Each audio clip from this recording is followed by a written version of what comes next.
Nah, pertama topiknya tentang lapar kenyang. Jadi, di otak manusia itu di bagian hipotalamus, kita punya pusat lapar dan pusat kenyang. Oke, pusat lapar sama pusat kenyang ini ada di daerah eh, hipotalamus ya. Jadi hipotalamus nanti dibagi dua, daerah ventromedial itu bagian depan tengah, sama daerah lateral. Nah, ventromedial hipotalamus itu adalah pusat kenyang, sementara lateral hipotalamus itu adalah pusat lapar. Nah, di antara ventromedial dan lateral hipotalamus ada yang namanya nukleus arcuata, yang ini. Nukleus arcuata ini dia sifatnya sebagai switchboard, artinya dia yang mendapatkan sinyal untuk menentukan nanti sinyal itu diteruskan ke lateral hipotalamus atau ke ventromedial nuclei. Kayak gitu. Jadi yang dapat sinyalnya itu nukleus arcuata, nanti nukleus arcuata yang mensinyalkan sinyal yang lain ke lateral hipotalamus atau ke ventromedial nuclei. Nah, logikanya kalau sinyal itu diteruskan ke hipotalamus bagian lateral, maka kita akan menjadi lapar. Kalau sinyal itu diteruskan ke ventromedial nuclei, maka kita akan jadi kenyang.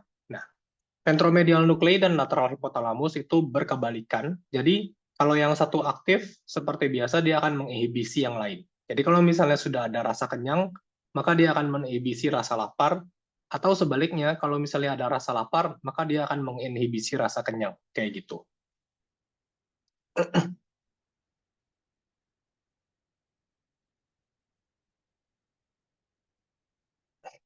Oke, nah, apa yang menyebabkan manusia lapar atau kenyang? Ada beberapa hal yang menyebabkan manusia lapar atau kenyang. Jadi ada beberapa tipe sinyal yang ada lapar kenyang yang ada di dalam tubuh manusia. Sinyal yang paling kuat itu adalah sinyal fisik dari lambung. Jadi kalau misalnya lambung kita itu kosong, jadi kayak gini, kosong melompong, cuma ada asam lambung aja sedikit gitu misalnya di bawahnya, kayak di sini gitu. Maka lambungnya ini dalam kondisi relaksasi dan tidak teregang. Jadi nggak ada yang menekan dinding lambung. Sehingga hal ini akan mengaktifasi si motilin kemarin, kalau dokter ingat, di daerah antrum ada hormon grelin. Grelin ini akan keluar, terus dia akan pergi ke duodenum, gitu ya. Nanti di duodenum ada sel lain yang namanya motilin, sel M, yang ngeluarin hormon namanya motilin, terus dia menyebabkan kontraksi yang kuat, sehingga terjadi keroncongan, kayak gitu. Nah, grelin juga akan naik ke sistem saraf pusat, terus dia akan menstimulasi nukleus arcuata untuk mengeluarkan sinyal yang menyebabkan orang lapar.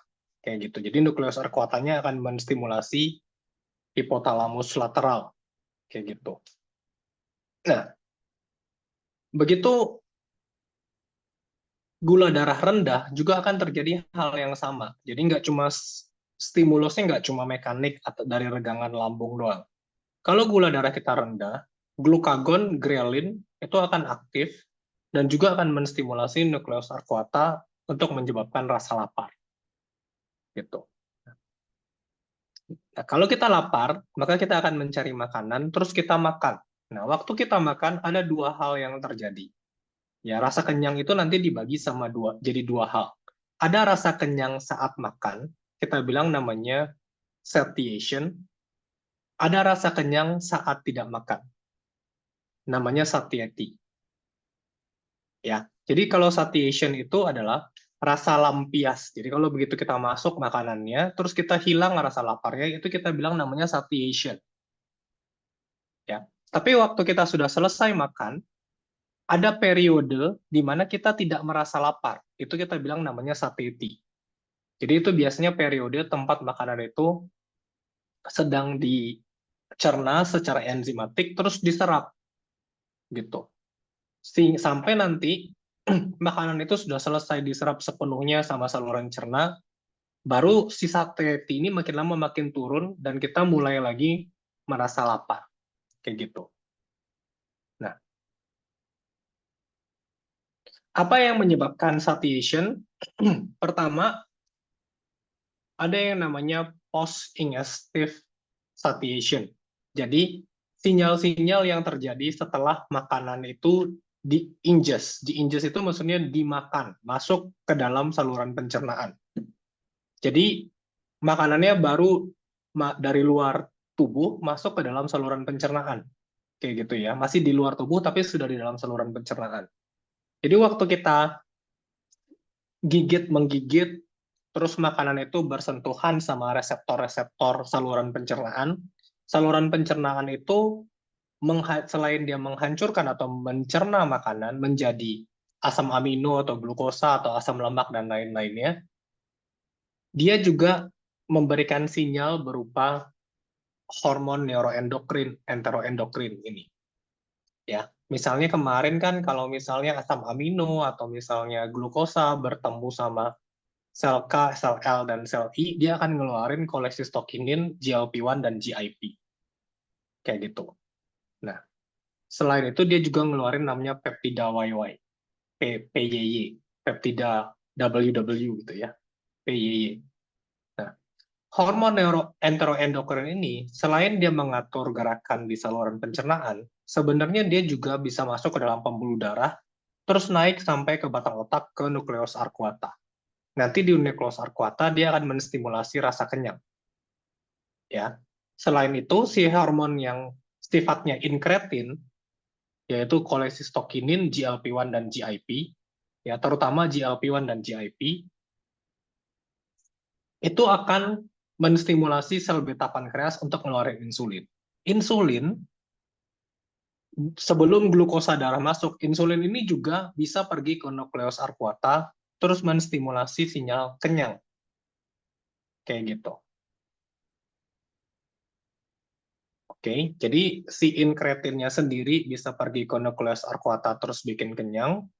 Si insulinnya juga bisa pergi ke nukleus arcuata untuk bikin kenyang. Jadi selama kita makan itu rasa kenyang itu sudah mulai nambah sedikit demi sedikit gara-gara ada hormon endokrin dan hormon enteroendokrin kayak gitu. Nah, ini tadi ya. Jadi nanti si nukleus arcuata itu bentuknya kayak gini. Dia tuh punya reseptor-reseptor gitu ya. Ada reseptor insulin, ada juga reseptor dari GLP-1 sama GIP. Jadi kalau misalnya insulin dan GLP-1 dan GIP itu berikatan di nukleus arcuata, maka nukleus arcuata akan menstimulasi si ventromedial hypothalamus, yang si VMT. Nanti VMT ini akan ngeluarin sinyal kenyang namanya POMC, proopiomelanocortin namanya. Kalau dokter pernah baca di Sherwood, namanya proopiomelanocortin. Kayak gitu. Nah, kalau VMT ini terstimulasi, maka lateral hipotalamus, LHA, lateral hipotalamus, ini akan terhambat. Jadi kalau satunya aktif, yang satu lagi akan terhambat. Sehingga rasa kenyang akan dominan. Hal ini menyebabkan rasa lapar hilang. Kayak gitu. Nah, setelah makanan masuk ke dalam pembuluh darah dan insulin menggunakan makanan tersebut menjadi ATP, ya kan? Dan sisanya dari gula darah tersebut diubah menjadi lemak atau disimpan berupa cadangan makanan. Sisa lemak ini juga ngeluarin hormon yang namanya leptin. Leptin ini akan menentukan berat badan seseorang dalam jangka waktu yang panjang. Jadi dia mengontrol kemampuan orang untuk makan dalam jangka waktu yang sangat panjang. Jadi mengontrol, kalau hipotalamus dulu dokter pernah dengar mengontrol set point temperatur tubuh, maka leptin sebenarnya mengontrol set point berat badan seseorang. Makanya orang gemuk gampang gemuk, orang kurus gampang kurus. Pernah dengar nggak? Jadi kalau orang kurus, karena sel lemaknya sedikit, kadar leptinnya sedikit. Gitu. Jadi dia akan cenderung banyak makan karena metabolisme sehari-harinya itu dia mungkin banyak bekerja atau misalnya dia hipertiroid kayak gitu. Jadi dia butuh makan banyak. Ya. Sementara kalau orang gemuk sebenarnya leptinnya itu jumlahnya banyak gitu ya, karena sel lemaknya banyak. Tapi dalam kondisi tertentu, karena leptinnya sangat banyak, terjadi resistensi leptin yang menyebabkan orang obesitas. Jadi tubuhnya nggak peka lagi terhadap leptin. Kayak gitu.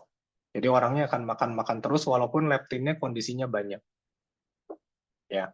Ini leptin juga sama. Leptin ini bisa berikatan di nukleus arcuata, terus menstimulasi ventral hipotalamus untuk ngeluarin si POMC dan menghambat pusat kenyang, pusat lapar. Kayak gitu. Kalau dokter mau lihat videonya lebih langsung, sangat ada bergerak gambarnya, dokter bisa lihat di Osmosis. Ini gratis kok. Kayak gitu. Nah, ya bentuknya ini kayak gini.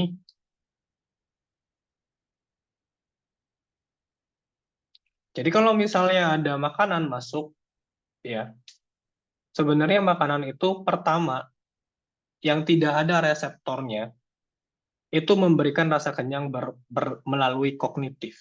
Ya, ini rasa kenyang yang dalam tanda kutip efek placebo. Jadi sama kayak orang kalau dikasih obat, walaupun obatnya nggak ada isinya, bisa sembuh, makanan juga sama. Kalau seseorang meyakini makanan itu bikin kenyang, maka makanan itu beneran bikin kenyang. Misalnya, contohnya yang paling sederhana adalah orang Indonesia meyakini sekali bahwa nasi bikin kenyang, maka kalau nggak makan nasi, dia nggak kenyang. Gitu. Dokter merasa ini konyol, tapi ini benar-benar terjadi. Jadi penelitian, ada penelitian di Nutrients, dokter bisa cari. Jadi ada penelitian yang menilai satu buah makanan sehat, begitu kan, dibikin dalam bentuk agar-agar. Jadi di label makanan sehat yang pertama, agar-agarnya sebenarnya isinya cuma kolagen doang, gitu ya. Di label makanan di kemasan makanan yang pertama membuat kenyang lebih lama. Sementara yang di satu lagi cuma nggak ditulis apa-apa, cuma dibikin merek dan jenis agar-agar aja gitu, ya. Meskipun dia isinya sama, orang yang makan makanan dengan label membuat kenyang lebih lama, waktu dites 2 jam setelah makan sama 4 jam setelah makan, memang ngerasa kenyang lebih lama. Karena ada faktor kognitif atau dalam tanda kutip placebo efeknya terhadap rasa kenyang. Begitu juga rasa lapar. Kayak gitu. Jadi kalau misalnya kita edukasi pasien, kita harus meyakinkan bahwa makan makanan yang protein atau misalnya makan makanan yang lebih bervolume itu bikin kenyang. Jadi bukan makan nasi. Jadi orang lebih mudah untuk rasa kenyang kalau misalnya dia makan makanan yang tinggi protein. Ya, karena secara zat kimia yang paling menstimulasi rasa kenyang itu adalah protein, lebih besar daripada lemak, lebih besar daripada karbohidrat. Jadi sebenarnya karbohidrat yang paling tidak mengenyangkan. Gitu. Ya, kalau dokter makan all you can eat, dokter akan dikasih makanan-makanan yang banyak sekali mengandung lemak, kayak gitu, sama yang bagian-bagian yang proteinnya padat, karena itu akan bikin kenyang, gitu. Atau makanan-makanan yang sebenarnya mengisi lambung, sehingga menyebabkan rasa kenyang post-ingestif, gitu. Misalnya, sensasi dari regangan lambung, stretch dan osmotic load. Jadi, misalnya kalau dokter makan all you can eat akan disuguhin minuman-minuman yang bersoda, ya gunanya untuk menyebabkan lambungnya uh, teregang. Dan minuman-minuman bersoda adalah minuman-minuman yang osmolaritasnya tinggi. Jadi akan bikin rasa kenyang. Nah, kemudian kalau misalnya makan, dokter perhatikan deh, kalau misalnya dokter makan aice gitu, dokter hanya bisa memesan beberapa menu sekaligus gitu kan. Dibatasin karena butuh waktu untuk si hormon-hormon enteroendokrin ini ngirim sinyal ke otak. Jadi semakin lambat dokter makan, maka dokter akan semakin gampang kenyang dan makannya jadi semakin sedikit. Karena hormon enteroendokrinnya keburu keluar terus menstimulasi si ventromedial hipotalamusnya. Nah, setelah makanannya diserap, baru nanti hormon-hormon kayak insulin ya sama leptin dalam jangka panjang itu akan menyebabkan pengaturan berat badan dalam jangka waktu yang lebih lama kayak gitu. Jadi kalau dilihat di sini,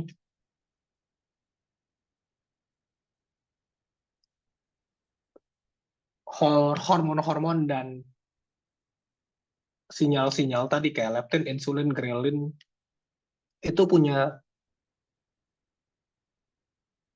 reseptor di hipotalamus di nukleus yang namanya neuropeptida Y. Ini ada di dalam si nukleus arcuata gitu. Jadi si neuropeptida Y ini sebenarnya yang paling dominan di dalam hipotalamus. Neuropeptida Y ini kalau tidak ada hambatan dari sinyal kenyang, neuropeptida Y ini akan terus-terusan mengeluarkan yang namanya neuropeptida Y. Ya. Jadi si neuropeptida Y ini akan menyebabkan kita tuh ngerasa lapar. Rasa kenyang itu sebenarnya adalah hambatan dari neuropeptida Y, gitu ya. Jadi kalau misalnya kita makan, terus ada dapat PYY, GLP-1, terus ada dapat kayak cholecystokinin, leptin dan insulin, semua hormon ini akan berikatan di reseptor neuropeptida Y, sehingga dia menghambat ekskresi dari neuropeptida Y. Nah, sementara dia akan mengaktifkan si POMC, terus nanti POMC diubah menjadi alpha MSH, terus nanti alpha MSH akan menurunkan rasa lapar, kayak gitu.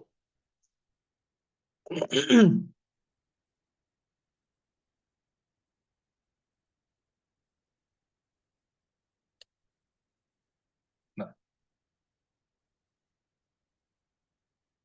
mungkin sampai di sini ada yang mau ditanyakan, Dok, atau ada yang bingung?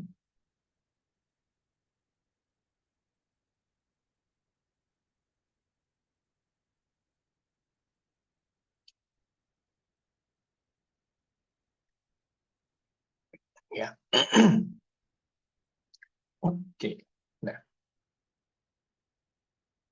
kemarin kita udah belajar glycemic load dan glycemic index, ya. Jadi glycemic load atau beban glikemik itu adalah seberapa banyak karbohidrat di dalam sebuah makanan per sajiannya atau per 100 gram. Kalau glycemic index itu seberapa cepat makanan itu diserap dan menaikkan kadar gula darah dalam kurun waktu tertentu. Biasanya dihitungnya 2 jam. Nah, kalau kita lihat kurvanya, makanan yang high glycemic load dan high glycemic index, maka akan meningkatkan gula darah itu tinggi. Kayak gini. Ya. Terus dia akan mempertahankan gula darah itu tinggi dalam jangka waktu yang lama. Kalau dia medium glycemic load dan medium glycemic index, maka makanan itu akan lebih pelan menaikkan kadar gula darah dan mempertahankan gula darah itu juga nggak terlalu lama, gitu ya. Kalau dia low glycemic load dan low glycemic index, sebenarnya nggak sedatar ini. Harusnya tuh dia lebih datar lagi, gitu ya. Dia nggak terlalu meningkatkan kadar gula darah, jadi nggak ada glucose spike, dan mempertahankan gula darahnya itu naiknya itu nggak terlalu tinggi dan nggak lama gitu. Nah, yang tidak kelihatan dari kurva ini adalah saat kita makan makanan, ada yang namanya insulin index. Gitu. So, ada yang namanya insulin index. Ya. Jadi semua makanan yang kita makan, baik itu glukosa, karbohidrat, ataupun lemak, itu menstimulasi pengeluaran hormon insulin, karena insulin bertugas untuk memasukkan semua makronutrien itu ke dalam sel tubuh kita. Jadi kalau misalnya kita makan glukosa, otomatis insulin akan berusaha memasukkan glukosa ke dalam sel otot dan sel lemak untuk menjalani glikolisis. Ya. Kalau dia makan protein, yang proteinnya akan dimasukin ke dalam jaringan otot atau diubah ke hati untuk diubah menjadi protein-protein yang lain. Kayak gitu, untuk mensintesis protein tubuh. Kalau masuknya lemak, ya lemak bisa jadi masuk ke dalam sel untuk jadi bahan pembuat sel yang baru, untuk jadi ekosanoid, atau untuk jadi cadangan lemak di dalam sel. Gitu ya. Tapi ini nggak terlihat. Secara umum, makanan yang paling menstimulasi insulin adalah karbohidrat. Ya. Jadi kalau misalnya makanan yang memiliki indeks glikemik yang tinggi, yang tidak terlihat di sini adalah sebenarnya waktu insulinnya spike, glukosanya spike, insulinnya juga akan spike. Kenapa glukosanya turun? Karena insulin yang menurunkan glukosa tersebut, terus lama-lama insulinnya juga ikut turun. Ya, kalau misalnya tinggi indeks glikemiknya, maka insulinnya keluar akan tinggi, atau akan banyak. Kalau tinggi glycemic load-nya dan glucose spike-nya terjadi lama, maka insulinnya akan bertahan tinggi dalam jangka waktu yang lebih lama. Semakin lama insulin berada di dalam darah, atau semakin banyak insulin yang keluar dalam kurun waktu tertentu, ya kan, semakin tinggi kemungkinan untuk terjadi resistensi reseptor insulin. Ya, karena reseptor di dalam tubuh manusia, segala sesuatu yang digolongkan sebagai reseptor punya kemampuan untuk adaptasi. Itu sudah hukum biokimia. Jadi kalau misalnya sebuah reseptor berikatan dengan ligannya berkali-kali dalam jangka waktu yang lama, maka reseptor akan mengalami adaptasi. Sehingga nanti jumlah reseptornya akan berkurang atau sensitivitas reseptornya akan berkurang. Kayak gitu. Makanya dokter kalau misalnya kayak punya parfum, setiap kali di parfum itu kan berikatan dengan reseptor yang ada di olfactory nerve. Kalau misalnya dokter semprot pertama kali, dia wangi. Tapi kalau misalnya sudah berkali-kali atau sudah lama pakai parfum itu, lama-lama dia jadi kurang kecium. Kenapa? Ya karena reseptornya beradaptasi. Begitu juga dengan insulin ataupun leptin kayak tadi. Nah, oleh sebab itu, makanan-makanan yang tinggi protein dan tinggi lemak dan tinggi serat, karena dia kurang menstimulasi insulin, harus dijadikan makanan-makanan yang tambahan di dalam karbohidrat yang harus ada untuk mengurangi respon naiknya insulin atau naiknya glukosa darah akibat karbohidrat. Jadi dokter bisa lihat di sebelah kanan sini,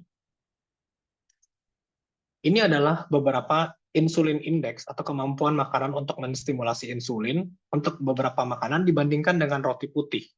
Jadi di sini standarnya roti putih. Jadi kalau dia lebih tinggi daripada roti putih, berarti dia mengeluarkan insulin lebih banyak daripada makan roti putih kayak gitu. Jadi makanan-makanan yang asin atau misalnya kayak protein gitu ya, kayak cheese, eggs, beef, dokter bisa lihat dia hampir setengahnya dari roti putih. Ya, ikan juga lebih rendah ya. Kalau baked beans, nah ini karena kalau misalnya kita masak kacang-kacangan tertentu ya, kacang-kacangan juga banyak karbohidrat dan banyak protein, jadi dua-duanya akan menstimulasi insulin. Ya kalau buah-buahan karena berserat dia lebih rendah dibandingkan roti putih, atau misalnya kayak oatmeal yang mungkin yang banyak serat, kayak muesli, itu juga dia akan lebih rendah dibandingkan insulin. Jadi sebuah sumber karbohidrat kalau semakin dia berserat, maka dia akan menstimulasi insulin atau memiliki indeks glikemik yang lebih rendah dibandingkan makanan karbohidrat yang nggak berserat. Kayak gitu. Oke, nah ini contohnya. Ya, ini sarapan favorit orang Indonesia, lontong sayur. Atau bisa lihat dalam 1 jam pertama, lontong sayur itu bisa ini dari influencer gitu ya. Jadi 100 mg per desiliter, lontong sayur ini cukup kuat untuk menaikkan glukosa darah. Kalau dimonitor dengan continuous glucose monitor, itu bisa naik sampai di atas 200 mg per desiliter. Ini dokter bisa bayangkan seberapa banyak karbohidrat yang dimakan dalam satu buah lontong sayur gitu. Itu sadis sekali.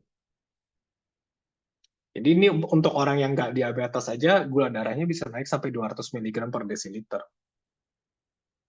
Ya. Dan ini termasuk makanan yang indeks glikemiknya tinggi, terus glycemic load-nya juga tinggi, karena dia mempertahankan gula darah itu sampai kayak hampir 2 jam setelah makan tingginya. Gitu ya. Yang hijau ini tuh batas normalnya. Ini 140 mg per desiliter. Jadi tuh bisa bayangkan gula darahnya di atas 140 tuh selama kurang lebih 2 jam. Nah, yang lain ini contohnya adalah eksperimen sederhana bagaimana orang bisa memodifikasi respon glukosa dengan makanan-makanan tertentu. Jadi di bapak-bapak ini dokter bisa cari di Instagram kalau dokter punya pasien diabetes atau orang tua atau kerabat yang diabetes, ini sangat bermanfaat. Nama bapak ini insulin resistant one. Sorry. Ah, dia ID-nya insulin resistance 1 gitu. Ada angka 1 belakangnya. Insulin resistance 1. Jadi dia tes.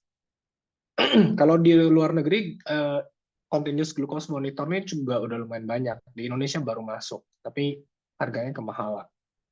Jadi dia tes makan semangka. Semangka ini kan indeks glikemiknya tinggi ya, karena karbohidrat semangka itu dalam bentuk sukrosa. Jadi dalam bentuk gula pasirnya banyak, fruktosanya juga banyak. Jadi gula sederhananya cukup banyak, tapi seratnya sedikit. Jadi per 100 gram semangka itu seratnya nggak sampai 1 gram. Jadi termasuk buah-buahan yang nggak berserat.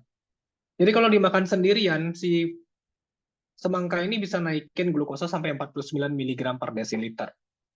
Jadi ini yang kita bilang namanya makan karbohidrat kosong. Ya sama kayak makan lontong sayur tadi. Karbohidrat kosong gitu ya. Makan lontong sayur sama kerupuk. Nah, kalau misalnya di depannya si semangka ini ditambahin salad gitu ya. Walaupun saladnya ada dressing ya gitu. Terus ditambahin kacang-kacangan gitu. Maka respon glikemiknya akan sangat berubah. Karena si serat di dalam makanan yang pertama itu akan menghambat penyerapan karbohidrat di makanan yang kedua.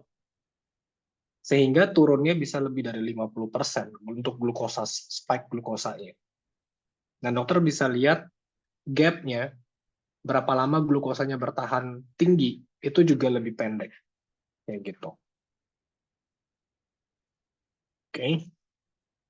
Jadi ini yang pertama, ini bisa lewat dari 127 mg per desiliter. Yang pertama bahkan nggak lewat 127 mg per desiliter, jadi masih di dalam batas normal.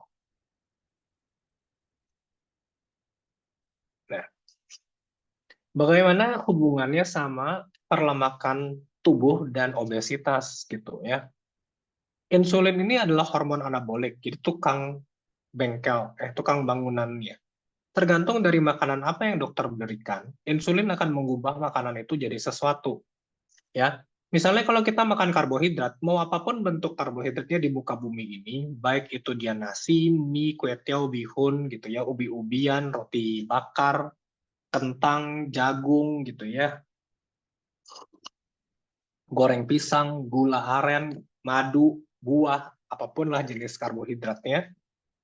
Kalau dimakan banyak, mau dimakan sedikit atau banyak ya, semuanya endingnya akan jadi glukosa darah. Ya, endingnya pasti jadi glukosa, fruktosa ataupun galaktosa. Ya,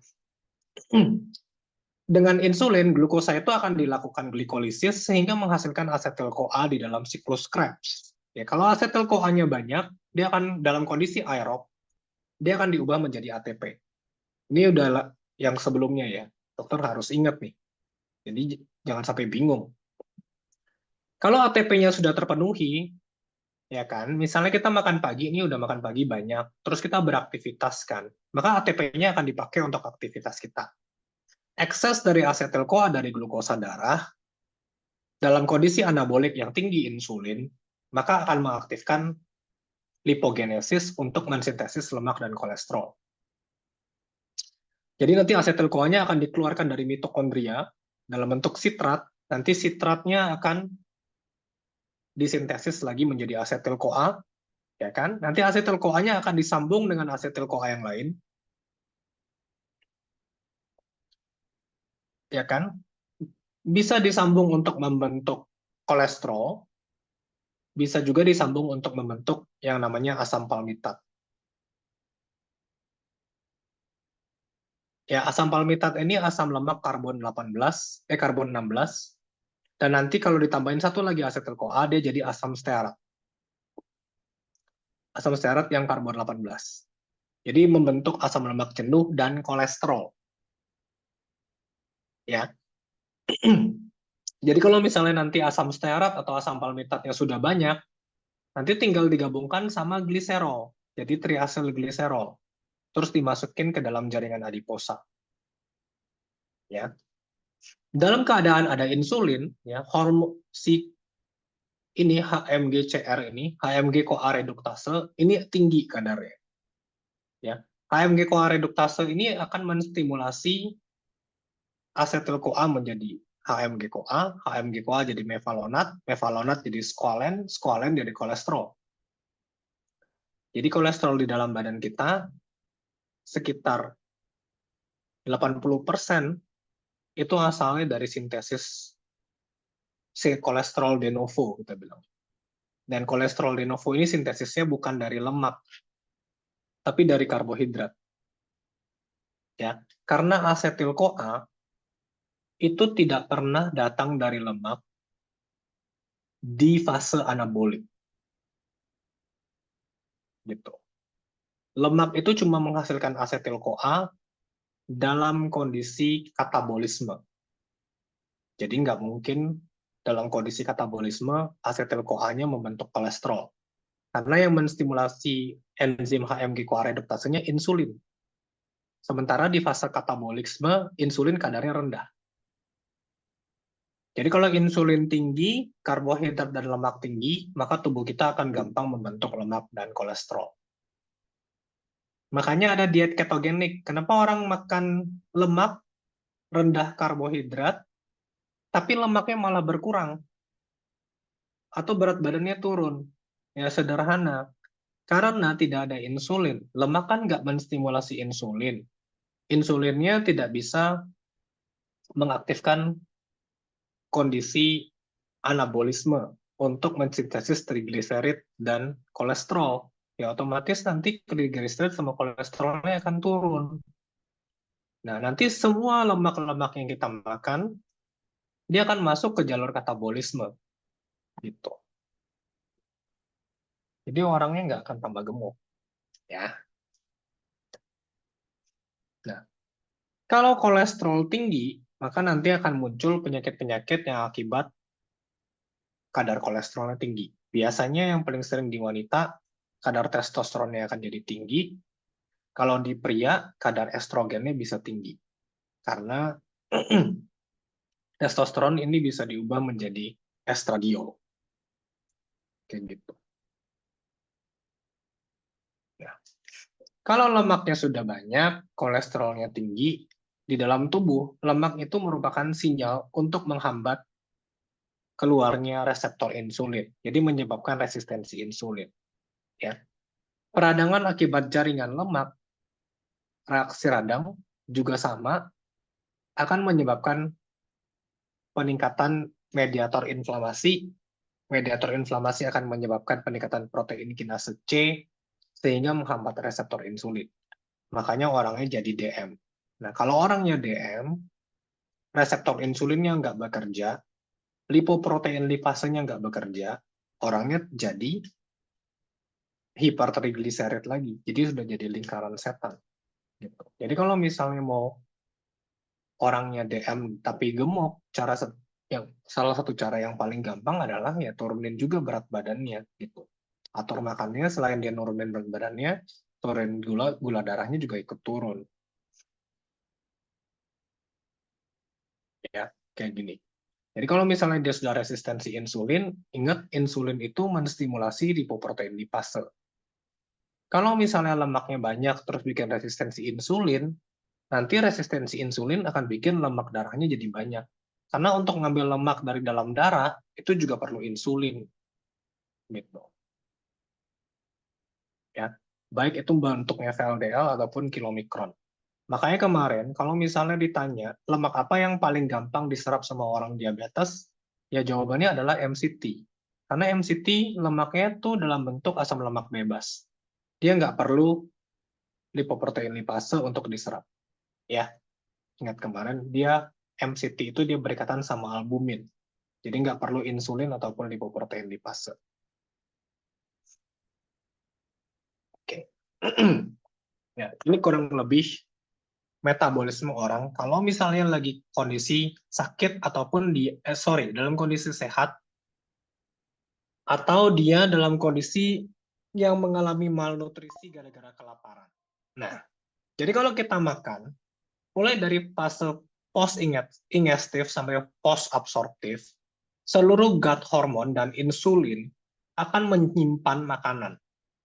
Ya, jadi karbohidrat dia akan diproses jadi ATP kayak tadi via glikolisis. Dan tadi kemudian menghasilkan asetil-CoA. Ekses asetil-CoA akan mengalami lipogenesis. Jadi panahnya yang mana nih? Yang hijau. Gitu ya. Yang ini nih. Sorry. Kok itu?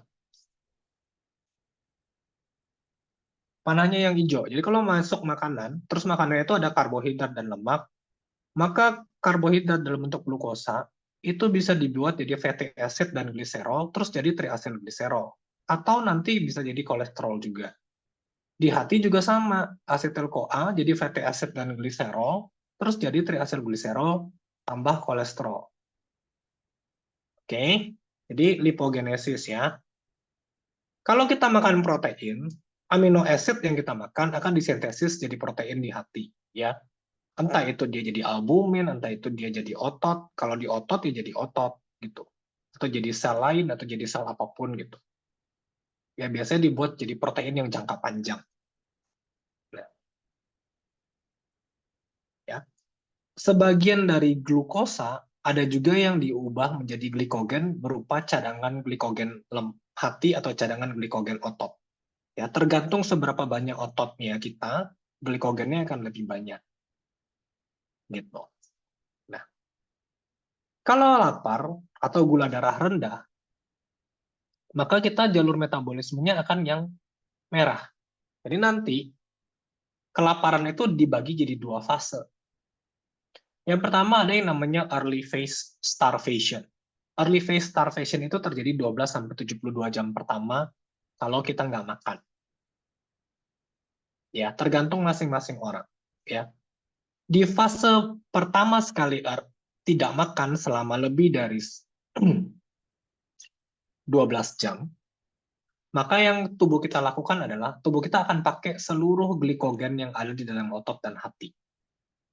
Dalam kondisi 12 jam, rata-rata manusia sudah kehabisan seluruh glikogen yang ada di dalam badan manusia. Jadi pertama kali kalau kita nggak makan saat lapar, atau kita nggak makan selama 12 jam, maka tubuh kita menggunakan substrat pertama dalam kondisi gula darah rendah, itu adalah substratnya adalah glikogen. Oke, nanti ini suka ditanya nih, jangan sampai nggak tahu. Jadi di fase early starvation, substrat pertama yang dihancurkan untuk menjadi glukosa darah itu adalah glikogen. Jadi glikogenolysis dulu. Saat semua glikogen habis, ya kan, biasanya setelah 12 jam, kita mulai ketosis. Ya, mulai metabolisme yang namanya ketosis. Jadi tubuh kita akan memecah triacylglycerol untuk menjadi asam lemak dan gliserol. Gliserol akan mengalami gluconeogenesis menjadi glukosa, ya kayak kemarin, tapi tidak cukup untuk menghidupi otak dan sel darah merah. Karena sel darah merah nggak bisa menggunakan asam lemak. Nah, sementara asam lemak akan masuk ke dalam hati dan otot untuk mengalami pembentukan benda keton melalui beta oksidasi. Ya, rata-rata sel yang punya mitokondria bisa menggunakan benda keton, termasuk otak. Gitu.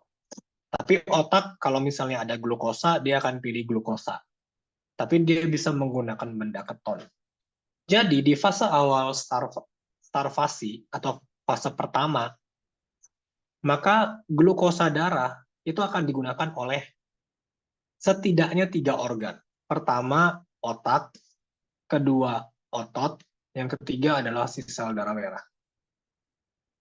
Sehingga laju metabolisme atau laju katabolisme itu harus tinggi untuk mencukupi produksi glukosa. Jadi nggak cukup cuma menggunakan gliserol saja. Maka tubuh akan merusak protein untuk menghasilkan asam amino yang sifatnya glukogenik, supaya juga menghasilkan glukosa.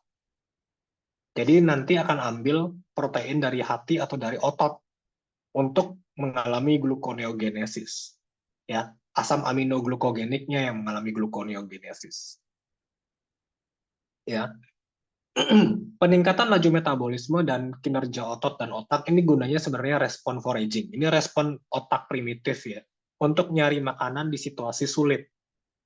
Jadi kalau manusia itu kelaparan, dia akan berusaha meningkatkan metabolisme supaya kuat berjalan bermil-mil untuk mencari makanan. Atau masih kuat selama kurang lebih 3 hari, 72 jam itu kan 3 hari ya, untuk berburu hewan gitu ya, supaya bisa makan. Jadi kalau misalnya kita lapar langsung lemas, mati. Pasti semua manusia punah. Gitu. Jadi kita punya waktu 3 hari untuk meningkatkan laju metabolisme dan mencari makanan. Gitu. Ya, dan ini semuanya diperantarai sama otot dan lemak energinya. Nah, kalau sudah lebih dari 72 jam, kita masuk ke namanya ke late phase starvation.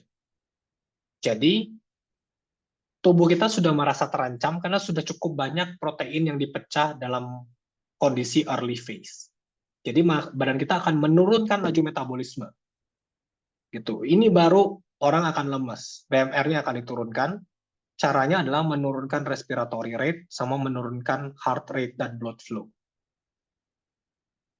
Orangnya akan ngantuk-ngantuk, lemas, malas gerak, gitu-gitu. Laju nafasnya akan turun, tonus ototnya akan menurun, vasodilatasi pembuluh darah, gitu ya. Heart rate-nya akan turun. Tujuannya adalah untuk menghemat energi. Ya. Otak pun akan tidak lagi menggunakan glukosa untuk bermetabolisme. Begitu juga otot. Sehingga glukosa yang diproduksi hanya untuk sel darah merah. Kayak gitu. Tujuannya apa? Tujuannya untuk menghemat gluconeogenesis dari protein, sehingga protein ototnya nggak cepat habis, karena badannya udah takut mati. Kalau misalnya protein ototnya habis, terpaksa tubuh kita membongkar protein fungsional. Jadi badannya nggak mau membongkar protein fungsional. Ini kita bilang namanya mekanisme protein sparing. Ya, karena badan manusia itu yang hidup adalah protein, maka sebisa mungkin dalam late phase starvation, tubuh kita akan menghambat pemecahan protein dari otot, ya, dengan cara mengutamakan ketosis, gitu. Oke, sampai di sini ada yang bertanya, ada yang bingung?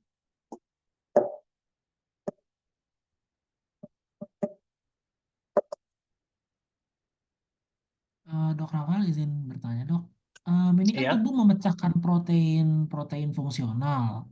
Nah, em, itu protein kan protein ada yang esensial sama yang non esensial. Ini kan selama 72 jam ini kan misalnya dia early apa late state starvation berarti dia sudah tidak dapatkan protein esensial seperti fenilalanin. Itu apakah yang esensial ini dapat dipecah dari sel lain atau bagaimana ya? Atau tubuhnya itu melakukan kompensasi untuk mengganti protein esensial? Gini dong, yang protein fungsional yang dimaksud saya itu adalah yang dokter ngomong kayak fenilalanin, valin, isoleucin, leucin itu asam amino dong. Uh, yang saya maksud protein itu misalnya kayak albumin, keratin, enzim, DNA, kayak gitu dong. Ya, atau protein otot misalnya kayak sel otot kayak miosit, kayak gitu, aktin, miosin, kayak gitu. Ya, jadi gini, konsepnya protein itu adalah asam amino itu adalah building blocks-nya, kayak Lego gitu ya. Kita mau bikin dinding, maka asam amino itu adalah batu batanya. Protein fungsional itu adalah dinding. Batu bata kan kalau nggak dijadiin dinding nggak ada gunanya di rumah gitu ya. Nah, jadi di dalam badan manusia yang sangat bisa dikorbankan itu adalah otot, protein dari otot karena tugasnya protein di otot kan mempertahankan rangka. Sementara protein-protein yang lain misalnya kayak neurotransmitter atau misalnya kayak DNA atau misalnya kayak albumin punya fungsi yang kritikal gitu istilahnya kayak gitu. Jadi kalau misalnya kita uh, proteolisis, maka sel aktin dan miosin gitu ya, miositnya secara keseluruhan itu yang dibongkar. Kolagen gitu ya, itu masih bisa dibongkar, dihancurkan untuk jadi asam amino. Ya, jadi ingat proteinnya dibongkar jadi asam amino. Asam aminonya bagiannya yang glukogenik, dia akan mengalami gluconeogenesis menjadi glukosa. Ya, gitu. Nah, Jadi kalau misalnya nanti sel miositnya sudah ludes habis gitu, maka baru nanti kalau seseorang mengalami malnutrisi sampai hipoalbuminemia, tapi dia nggak sakit nih ya, misalnya kayak modalnya kwashiorkor, itu dokter bisa bayangkan itu pasti masa ototnya udah habis-habisan, nggak mungkin sisanya banyak, gitu. Karena dia terpaksa menghancurkan protein yang kritikal gitu. Makanya orang stunting sampai faltered growth karena nggak ada spare sedikit pun protein untuk pertumbuhan gitu. Bahkan hormon pertumbuhan, insulin growth factor dan growth hormone itu juga asalnya dari protein kayak gitu. Ya, kurang lebih kayak gitu.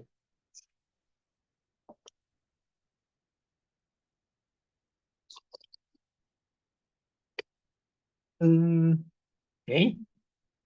Nah, ada lagi yang mau bertanya? Karena habis ini kita lanjut ke berikutnya akan ada pertanyaan.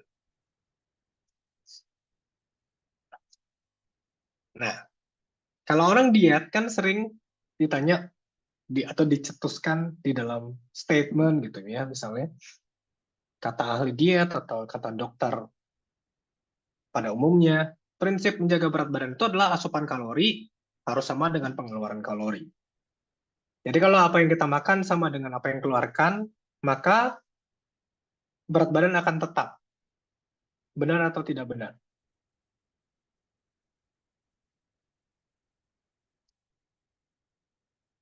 Kalau misalnya kita makan 1000 kalori, terus kita juga sorry, gini. Kalau kita misalnya makan 2000 kalori, terus kita bermetabolisme 1500 kalori, beraktivitas 500 kalori. Jadi total pengeluaran kalorinya harian itu juga 2000 kalori. Ya kan?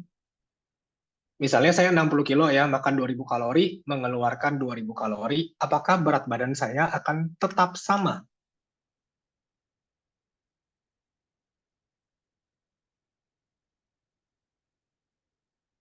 Oke, berdasarkan Belum, prinsip yang tadi, apakah berat badan saya akan tetap sama?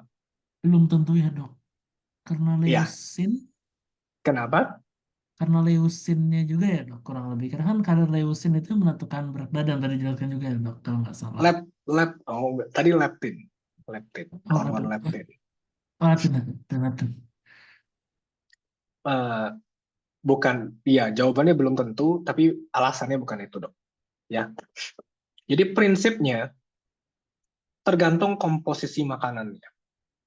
Ya, kalau dalam jangka waktu yang singkat, kalau kita makan 1000 kalori, terus makan 2000 kalori, terus mengeluarkan 2000 kalori, maka biasanya berat badan akan tetap. Tapi dalam jangka waktu yang panjang, tahunan ataupun bulanan ataupun tahunan, kalau kita makannya berbeda komposisinya, walaupun kalorinya sama, maka terjadi perubahan komposisi tubuh. Contohnya kayak gini. Ini misalnya contoh ya, makanan manusia pada umumnya, anggaplah kita makan jam 6, terus 2 jam kemudian sampai 3 jam kemudian, kira-kira jam 9 kita makan snack, terus kita makan lagi jam 12, terus 2 jam atau 3 jam kemudian, anggaplah jam 15 kita makan snack lagi, terus jam 18 kita makan malam. Terus setelah jam 18 kita agak makan lagi, terus kita puasa kurang lebih 14 jam, sampai besok jam 6 pagi. Oke? Okay? Ini idealnya yang ada tulisan tinggi protein, porsi karbohidrat terbesar itu yang ideal. Ini kalau saya ngasih edukasi kayak gini. Tapi coba bayangkan, kalau misalnya dokter makan paginya adalah makanan yang tinggi karbohidrat, tapi tidak ada protein. Terus dokter makan malamnya juga makan malam yang tinggi karbohidrat, tapi proteinnya minimal. Walaupun sama-sama 2000 kalori, yang terjadi adalah waktu dokter puasa yang malam ini, gula darah akan rendah. Waktu gula darah rendah, akan terjadi proteolisis. Jadi massa ototnya akan berkurang. Benar nggak? Ya kan? Waktu dokter makan pagi hari, karena makannya adalah tinggi karbohidrat, maka insulinnya akan tinggi. Karbohidratnya akan disimpan, tapi disimpannya nggak jadi massa otot, disimpannya jadi lemak. Jadi dalam satu hari, walaupun kalorinya sama, komposisi badannya bergeser. Ototnya akan makin lebih sedikit, lemaknya akan nambah. Jadi walaupun berat badannya 60 kilo dalam waktu awal-awal, misalnya 1 bulan pertama, dalam 60 kilo itu komponen otot dan lemaknya akan bergeser. Ototnya akan nambah misalnya berkurang sekilo, lemaknya nambah sekilo. Contohnya misalnya kayak gitu. Dalam jangka waktu yang panjang, pengeluaran kalorinya akan berkurang. Karena kalau massa otot berkurang, basal metabolic rate-nya akan berkurang. Dalam jangka waktu panjang, akan naik berat badan. Kalau basal metabolic rate-nya berkurang, asupan kalori yang sama akan jadi ekses. Makanya orang banyak diet kayak modal-modalnya detox gitu-gitu.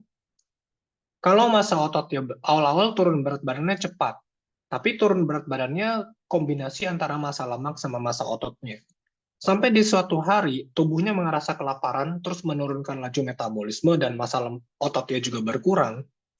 Asupan kalori yang sudah sangat sedikit mungkin bisa sama dengan pengeluaran kalori. Sehingga pada akhirnya nggak turun berat badan lagi. Jadi nggak bisa ekses, nggak bisa kalori defisit. Gitu. Jadi makanya, kalau misalnya kita makan, komponen protein itu adalah bagian yang paling penting di dalam makanan dan harus ada setiap kali makan. Terutama makan pagi. Karena kita malam itu sebenarnya puasa dan gula darah itu bisa rendah di subuh-subuh hari. Dan glukagon itu tinggi di subuh-subuh hari untuk gluconeogenesis. Jadi massa otot pasti akan berkurang dalam kondisi puasa. Kayak gitu. Sehingga kita harus ganti di pagi hari. Sarapan itu paling penting makanannya yang tinggi protein. Jadi nggak boleh makannya cuma karbohidrat biasa aja. Dan ini seringnya di Indonesia, kebiasaan kita makan pagi itu kan cuma makan lontong aja atau makan roti sama selai yang proteinnya sangat minimal kayak gitu. Atau cuma makan buah aja, nggak ada makan yang lain-lain. Ya. Maka dari itu kalau misalnya orang bilang diet detox, itu salah satu diet yang paling berbahaya di yang pernah diciptakan oleh manusia. Karena itu sangat-sangat merusak massa otot. Gitu ya.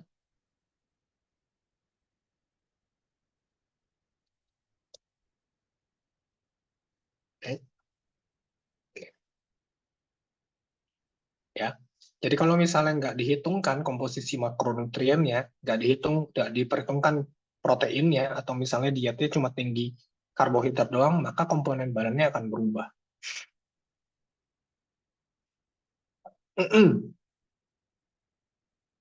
Oke. Nah, berikutnya adalah malnutrisi kalau misalnya orang mengalami malnutrisi dalam kondisi sakit atau kaheksia kayak gitu. Ya, ini malnutrisi yang akibat inflamasi atau akibat penyakit. Ya, ini contohnya sepsis, bisa juga autoimun,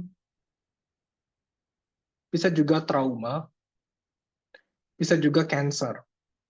Ya, segala pencetus penyakit akan bereaksi sama sistem imun. Reaksi antara penyakit dan sistem imun akan menghasilkan mediator inflamasi. Ya, mediator inflamasi terkuat di dalam badan kita yang mempengaruhi metabolisme itu adalah TNF alfa, TNF-nya yang alfa, interleukin 1 dan interleukin 6. Sama interleukin 2 satu lagi sebenarnya. Cuma yang paling sering disebut 3 ini. Interleukin 1, interleukin 6 sama TNF alfa itu punya reseptor di otak, di daerah nukleus arcuata tadi. Interleukin 1, interleukin 6 itu menstimulasi pusat kenyang. Jadi menyebabkan anoreksia. Makanya kalau dokter lagi demam, itu kan dominan interleukin 1 sama interleukin 2 yang menyebabkan demam. Selain dia naikin suhu, dia juga bikin anoreksia. Jadi nggak ada cerita tuh orang demam terus nafsu makan. Apalagi COVID, yang ada cytokine storm. Itu semua TNF1, interleukin 6-nya naiknya acak adut. Itu nggak mungkin orang yang nafsu makan. Nah, selain dia menurunkan nafsu makan, dia juga ngeluarin hormon-hormon yang sifatnya katabolik di otak. Jadi dia akan menstimulasi CRH, terus CRH menstimulasi ACTH, kortisol gitu ya. Nanti kortisol akan keluar, terus pergi ke otak. Sistem saraf simpatis juga akan keluar dari medula adrenal, ngeluarin epinefrin dan norepinefrin.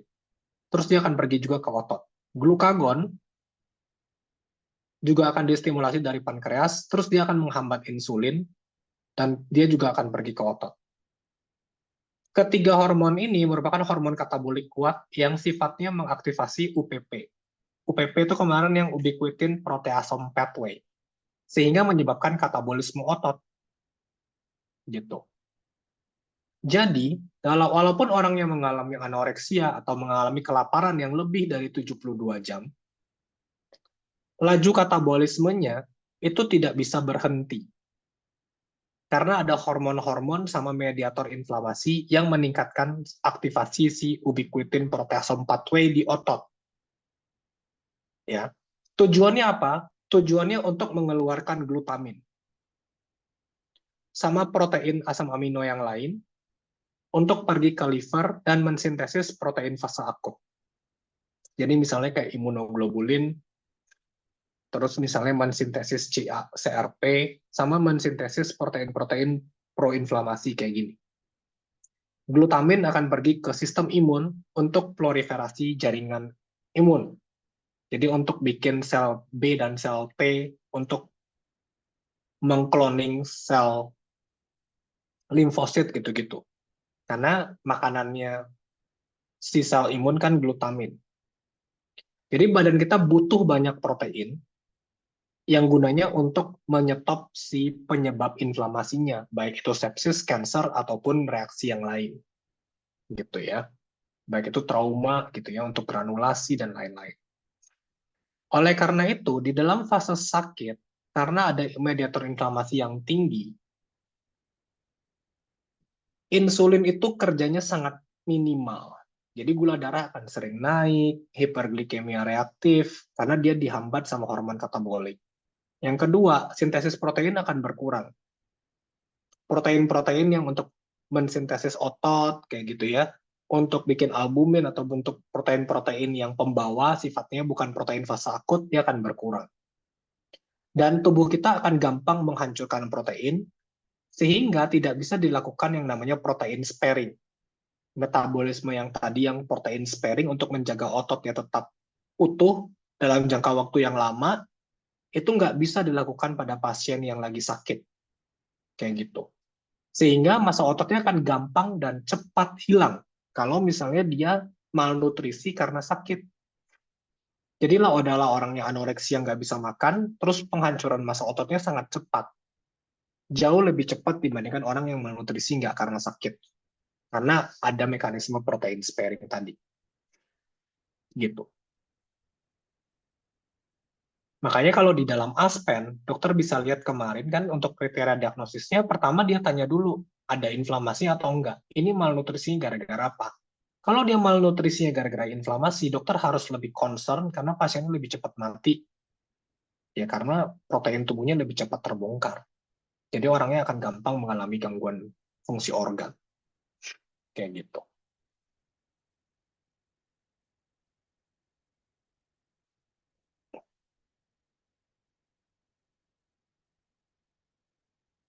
Ya, nanti kalau misalnya ditanya apa perbedaannya malnutrisi karena sakit dengan malnutrisi karena kekurangan makan,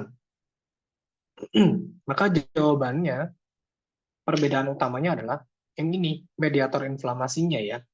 Di malnutrisi karena sakit, ada peningkatan mediator inflamasi yang menyebabkan mekanisme protein sparing yang ini, protein sparing, ini tidak bisa terjadi. Jadi tubuhnya nggak bisa menghemat protein. Gitu. Oke. Oke. Ya, untuk hari ini apakah masih ada pertanyaan atau ada yang bingung?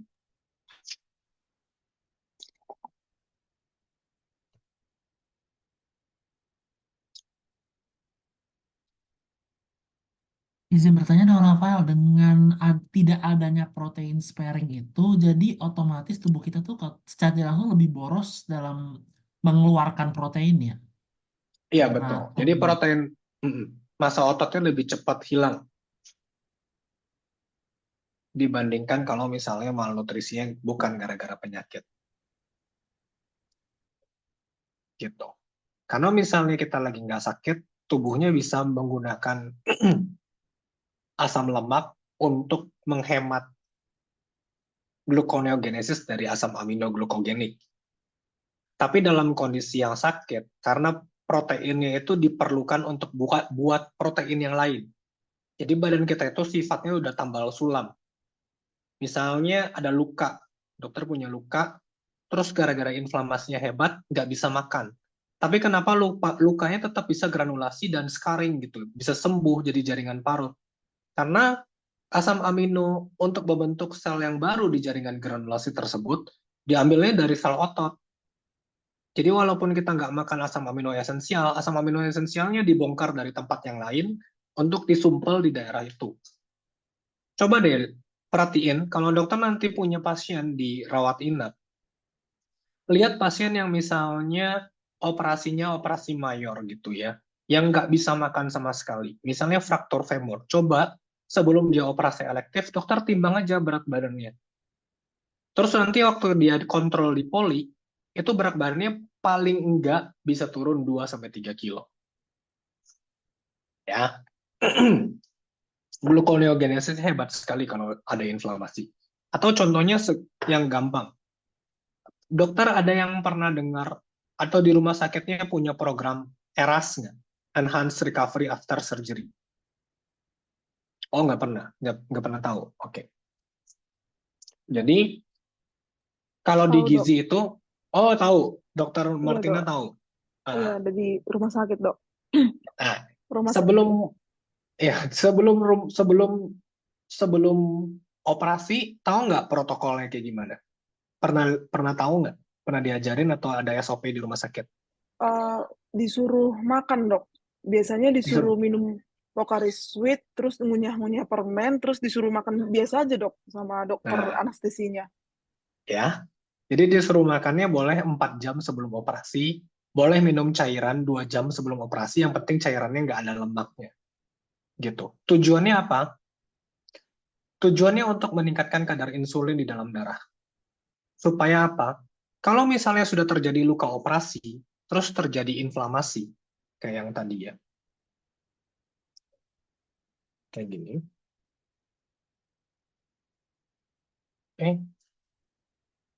Mana nih tadi? Sebenarnya kalau Pocari Sweat kurang ampuh ya. Harusnya maltodextrin larutannya. Ya. Jadi kalau misalnya sudah terjadi inflamasi ini ya, dokter bisa lihat di sini kan, ada inflamasi gitu kan. Inflamasi ini akan menghambat insulin. Jadi di dalam kondisi inflamasi sudah terjadi. Misalnya, dokter bisa perhatikan kalau pasien stroke atau pasien pasca inflamasi, pasca operasi mayor atau pasien lagi sepsis, mau di drip insulin pun di hari pertama itu biasanya gula darahnya susah turun. Kenapa? Karena memang notabene insulin itu mau seberapa banyak pun keluar, kalau dia tidak responsif terhadap reseptornya, dia nggak bisa bekerja.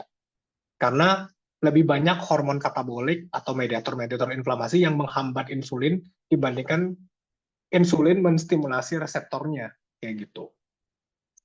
Jadi di ERAS prinsipnya adalah sebelum luka operasi itu dibuat dan sebelum inflamasinya naik, dikasih makan makanan yang sebenarnya menstimulasi insulin, ya. Jadi makanan-makanan yang dimakan pre-op dalam kondisi ERAS itu harus makanan yang high GI. Indeks glikemiknya harus tinggi, ya kalau bisa setinggi-tingginya, bisa larutan gula, atau yang paling tinggi itu namanya maltodextrin. Atau maltodextrin, ya. Maltodextrin ini oligosakarida yang terdiri dari maltosa.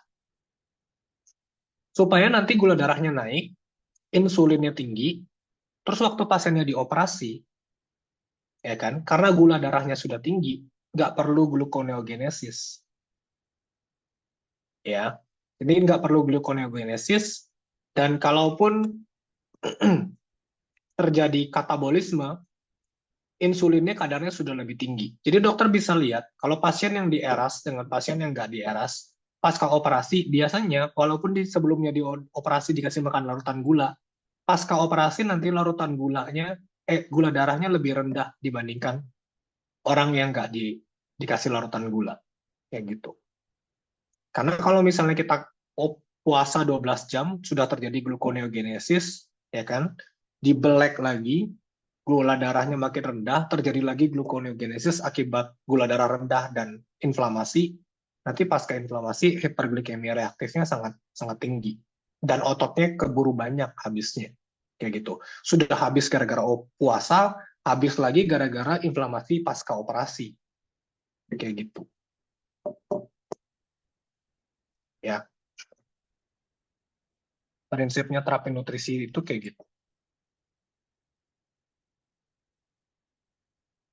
Jadi dokter bisa bayangkan kalau dokter nge-gym di gym gitu ya, ngangkat beban selama 3 bulan sambil minum susu protein yang harganya mahal, mungkin naik massa ototnya nggak sampai 1 kilo.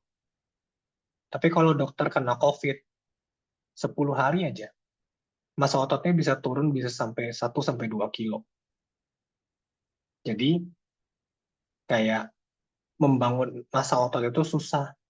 Gitu. Jadi kalau misalnya kita nanti suatu hari jadi dokter gizi, ya pasien itu kan mempercayakan supaya berat badannya turun. Jadi jangan gara-gara pengen turun cepat, kayak dokter menyia-nyiakan massa ototnya pasien itu turun sebanyak-banyaknya supaya kelihatan. Kan banyak sekarang kayak model-modelnya coach atau nutrisionis ataupun PT kayak gitu supaya kelihatan pintar ngedietin pasien, dikasih diet-diet yang aneh yang sebenarnya nurunin massa ototnya jumlahnya banyak. Ya, karena nggak sehat. Nurunin massa otot itu menyebabkan risiko kematian akibat penyakit apapun meningkat. Kayak gitu. Lebih bagus berat badannya nggak turun tapi ototnya naik dibandingkan berat badannya turun tapi massa ototnya turunnya banyak.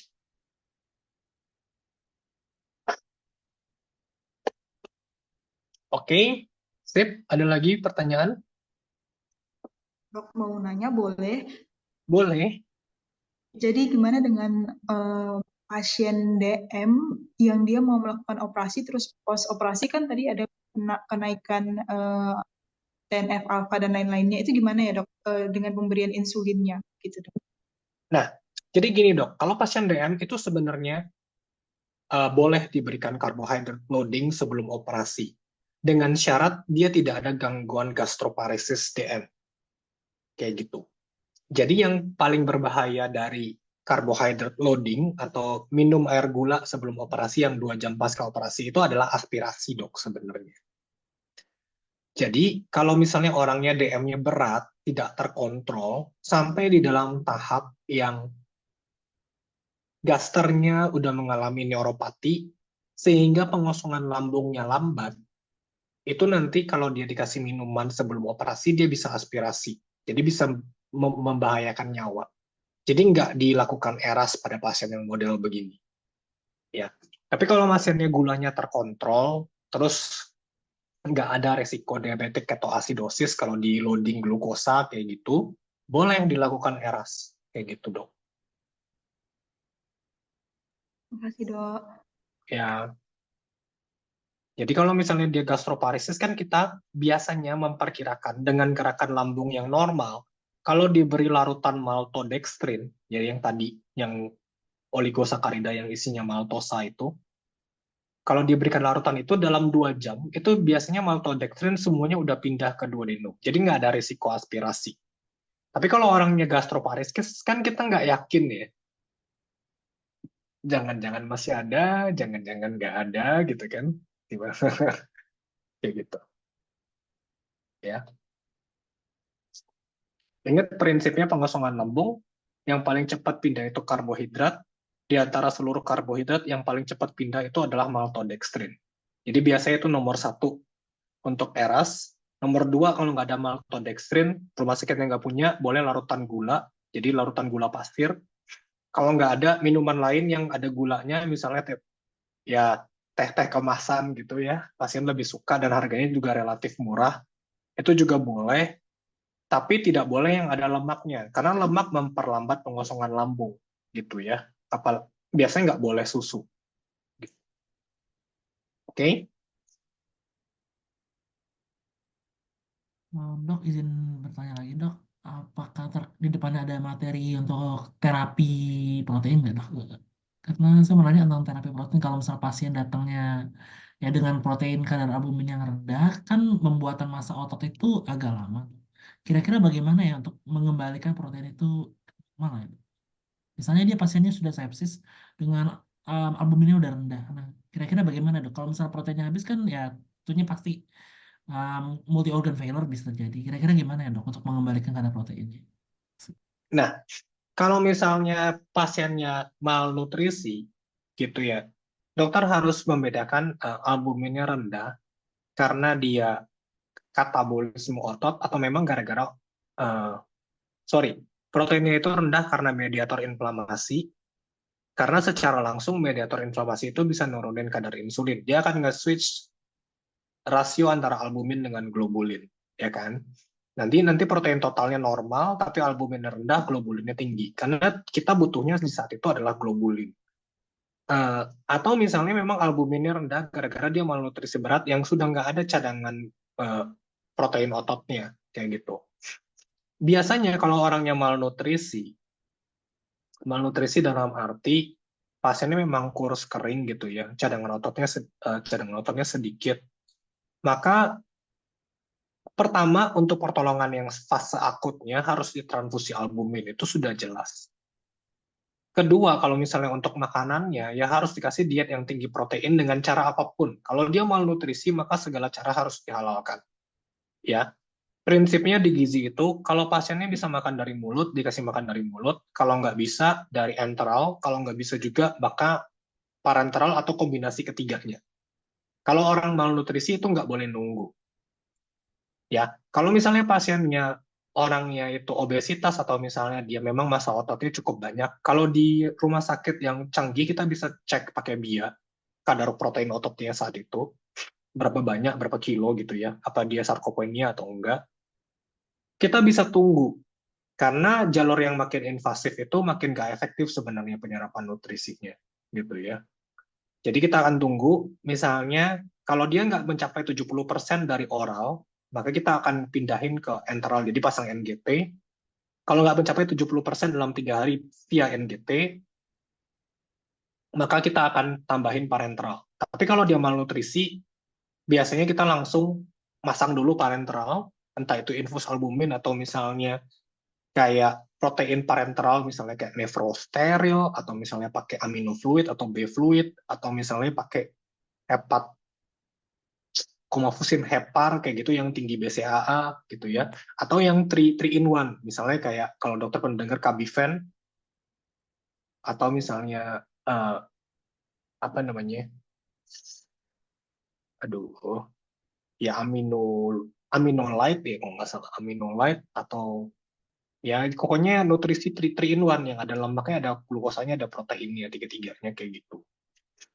Jadi nggak boleh setengah dulu dari parenteral, sudah cukup, baru sisanya kita coba-coba dari enteral atau dari oral. Supaya nanti suatu hari dia bisa peralihan. Karena nutrisi parenteral lebih mahal daripada nutrisi enteral, lebih mahal daripada makanan biasa. Kayak gitu. Jadi kalau malnutrisi itu nggak boleh nunggu. Jadi apapun segala cara harus dihalalkan. Harus diusahakan gitu. Ya, biasanya benturannya sama jaminan asuransi sama pembiayaan pasien. Kadang-kadang pasien nggak sanggup bayar. Kayak gitu.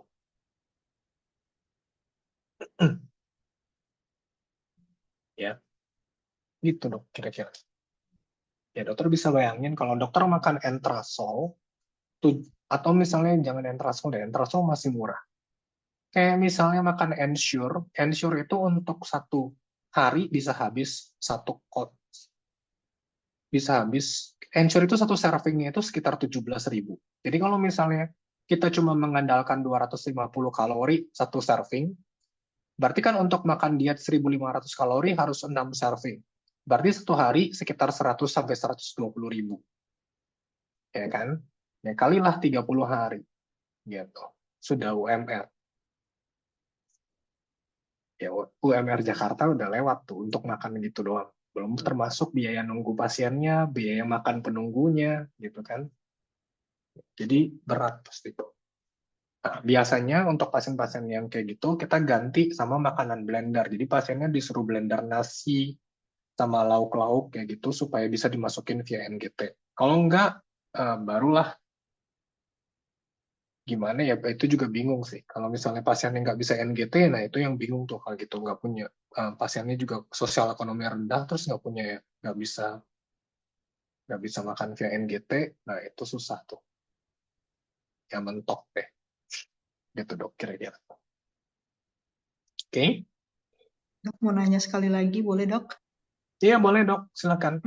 Mas. Jadi kemarin itu kalau nggak salah saya pernah lihat ada SPGK nyaranin Vitalbumin ke pasien kan dok. Jadi saya mau nanya seberapa pengaruh sih yang kemasan Vitalbumin itu dok untuk meningkatin albumin itu?